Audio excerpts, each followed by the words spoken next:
안녕하세요. 서영주입니다. 오늘은 죽은 나사로가 어떻게 살아났는지, 그리고 그 일이 우리에게 어떤 깨달음을 주고 있는지를 살펴보도록 하겠습니다. 어느 날 예수님께서 사랑하시던 마르다와 마리아 자매의 오빠인 나사로가 갑자기 병이 들자 그 자매가 이 소식을 예수님께 전하면서 도움을 청했죠. 그런데 예수님께서는 이 소식을 들으시고 제자들에게 이 병은 죽을 병이 아니라 하나님의 영광을 위함이요 하나님의 아들이 이로 말미암아 영광을 받게 하려 함이라고 말씀하셨습니다. 예수님의 이 말씀을 제자들은 무슨 뜻인지를 알지를 못했죠. 특히 예수님께서 나사로가 죽었다는 걸 잠들었다고 하시면서 내가 깨우러 간다고 말씀하시자 병이 나서 잠들어 쉰다는 의미로 받아들이고 예수님께서 가시면 곧 그가 병이 낫겠구나 하고 생각했다고 성경에 기록되어 있죠. 그래서 예수님께서는 제자들에게 나사로가 죽었다고 분명히 말씀하시면서 너희들로 하여금 내 말을 믿게 하려고 내가 거기 바로 가지 않았는데 이제 가자라고 말씀하셨죠. 그래도 제자들은 이 말귀를 못 알아들었죠. 이런 상황에서 예수님께서는 나사로가 죽은 지 나흘이 됐어야 드디어 예루살렘에서 3km밖에 떨어져 있지 않는 베다니 마을로 찾아오셨습니다.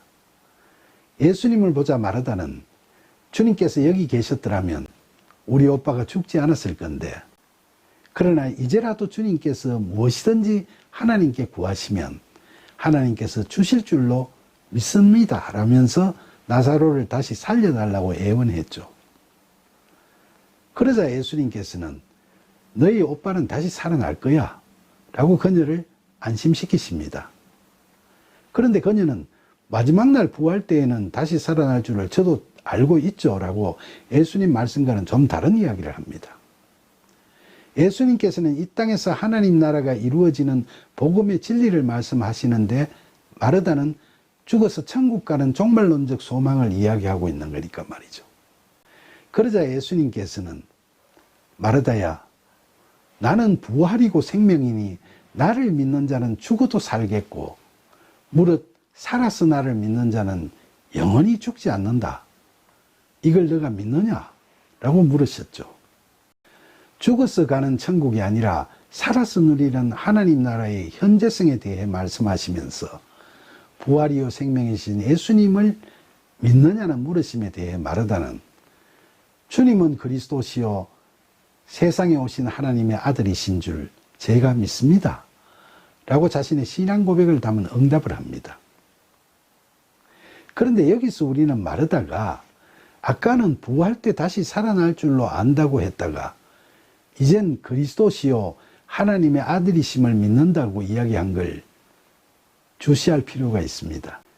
마지막 부활 때 다시 살아날 줄로 안다고 했을 때는 그동안 예수님의 설교 말씀을 들으면서 자기 나름대로 쌓여진 객관적 지식에 따라 예수님을 따르는 자들은 죽어도 마지막 날에 다시 살아나서 천국에서의 삶을 누린다는 종말론적 소망을 잘 알고 있다고 수학 공식 외우듯이 말한 거지만은 이제 예수님께서 부활이요 생명이시라고 당신의 정체성을 확실히 드러내시니까 마르다도 그 계시의 말씀이 영적으로 확 다가오면서 예수님 말씀을 믿는다는 주관적인 영적 고백을 할 수 있게 됐던 거죠.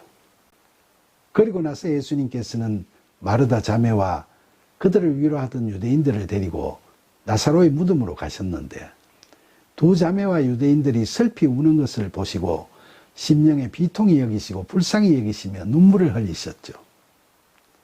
그런데 여기서 사람들은 모두 다 병들어 죽어버린 나사로의 운명이 불쌍해서 연민의 눈물을 흘렸습니다만 예수님께서도 그들과 마찬가지 심정으로 그런 눈물을 흘리셨을까요? 그렇지 않죠. 만약 그랬다면 예수님께서 한시라도 빨리 나사로에게 오셔서 그를 살리셨어야지 나흘이나 지체하실 이유가 없으셨겠죠. 그러니까 예수님의 비통해 하시는 눈물은 나사로의 슬픈 운명에 대한 동정과 연민의 눈물이 아니라 유한한 인간으로서 죽음에 이른 나사로의 죄인된 존재 자체에 대한 애통함의 표현이라고 하겠습니다. 인간의 죄의 삭은 사망입니다. 중보자이신 예수님께서는 사랑하는 나사로가 죄인으로 살 수밖에 없었던 연약한 존재였음에 대해 애통해 하셨죠. 그처럼 애통해 하시는 예수님의 중보로 인해 나사로가 팔복에서 이야기하는 애통하는 자의 복을 얻고 구원받아 다시 살아나게 되는 겁니다. 그리고 예수님의 애통해 하시는 이 눈물은 나사로 한 사람에게만 국한되지 않고 죄인인 우리 인간 모두를 애통해 하시면서 십자가의 죽으심도 마다하지 않으시는 대속의 은혜로 승화되어 우리 모두의 구원의 문을 열어주신 눈물이죠. 그런데 오늘 이야기는 우리에게 믿음과 순종에 대한 또 다른 가르침도 주고 있습니다. 나사로를 살려달라고 예언하던 마르다는 무덤을 열자 시체 냄새가 진동하니까 죽은 지 나흘이나 됐는데 다시 산다는 게 가능할까 하고 또 마음이 흔들렸죠. 그러나 그때 예수님께서는 내 말을 너가 믿으면 하나님의 영광을 보리라 하지 않았느냐고 말씀하시면서 하나님께 기도를 드리고 하나님의 능력으로 나사로를 향해 나오라고 크게 부르셨습니다. 그러자 죽었던 나사로가 손발이 삼배로 동려 묶인 채로 또 얼굴도 수건에 쌓인 채로 걸어 나오죠. 다시 살아난 겁니다.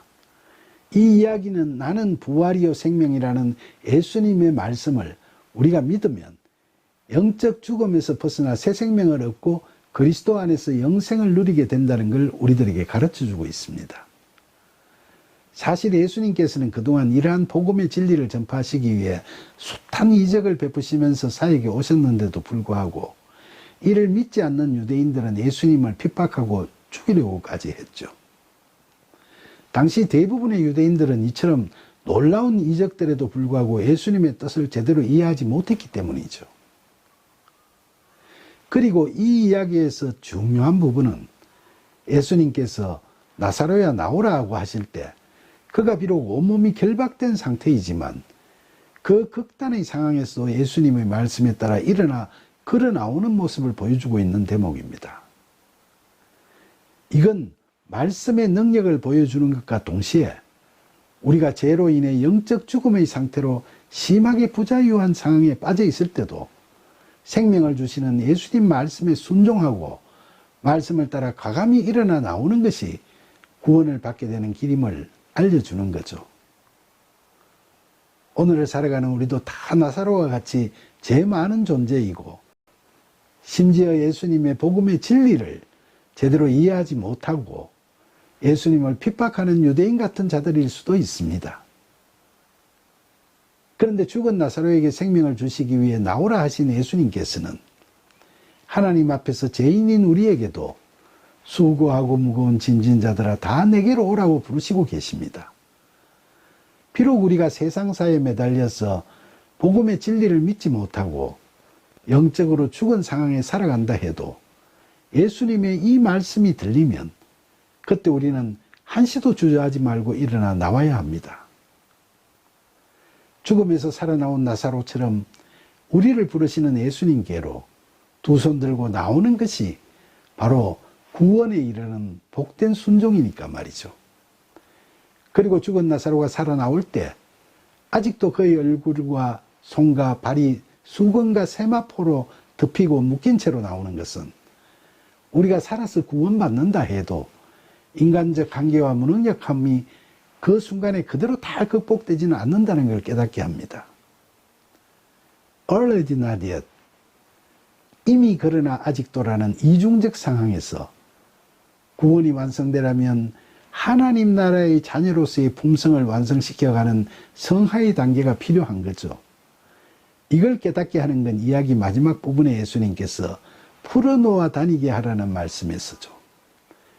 이 말씀은 예수님의 중보로 제사함을 받고 믿음으로 구원받은 우리는 그리스도 안에서 자유롭게 성령의 도우심과 이끄심에 따라 성령의 열매를 맺어 나갈 때 비로소 모든 억압에서 완전히 벗어나 평강과 참된 자유를 누리면서 살게 된다는 걸 깨닫게 하는 대목이죠. 사랑하는 여러분, 오늘 우리는 죽은 나사로를 살리시는 이 이야기를 보면서 이처럼 죄인된 우리를 건지시는 구원의 진리에 대해 새삼 깨닫게 됩니다.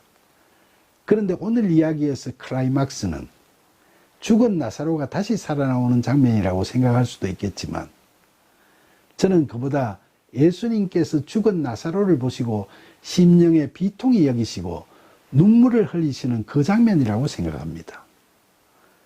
나사로를 죽음으로 몰고 간 죄인된 존재 자체에 대해 애통해 하시면서 흘리신 예수님의 그 눈물이 죄의 사고로 사망에 이른 나사로를 다시 살리신 거니까 말이죠. 예수님께서 눈물로 보여주신 이 애통은 세상의 고난이나 상실, 핍박 같은 것 때문에 슬퍼하는 것을 말하는 것이 아니라 우리의 죄와 그로 인한 한계를 깨닫게 되면서 인간 자체의 불완전함과 자력으로 이를 도저히 극복할 수 없는 인간의 보잘것없는 존재 가치에 대해 느끼는 큰 슬픔을 의미합니다. 여러분은 평소 기도와 묵상 중에 적나라하게 드러나는 자신의 불의와 불완전성을 보게 되면서 철저하게 피조물에 불과한 자기 자신의 유한한 존재 가치를 인식하게 되고 심령의 가난함과 애통함으로 터져나오는 눈물을 흘려보신 적이 있습니까? 나사로의 죽음 앞에서 그런 눈물을 흘리신 예수님께서는 산상수훈에서 애통하는 자는 복이 있나니 그들이 위로를 받을 것이며 라고 말씀하셨습니다. 만약 여러분이 자신의 불의와 불완전함을 알고 공고한 자신에 대해 애통해하며 그런 눈물을 흘리신다면 여러분은 이 땅에서부터 말씀대로 주님의 자비로우신 위로를 받으면서 반드시 그 은혜에 의해 믿음으로 구원에 이르는 하나님 나라의 복을 한껏 누리시게 되리라 믿습니다. 부디 이처럼 하나님 나라의 백성의 복을 누릴 수 있도록 자신의 죄인됨을 진정으로 애통해 하는 저와 여러분이 되기를 간절히 소망하면서 죽은 자를 살리시는 예수님의 이름으로 기도드립니다. 아멘.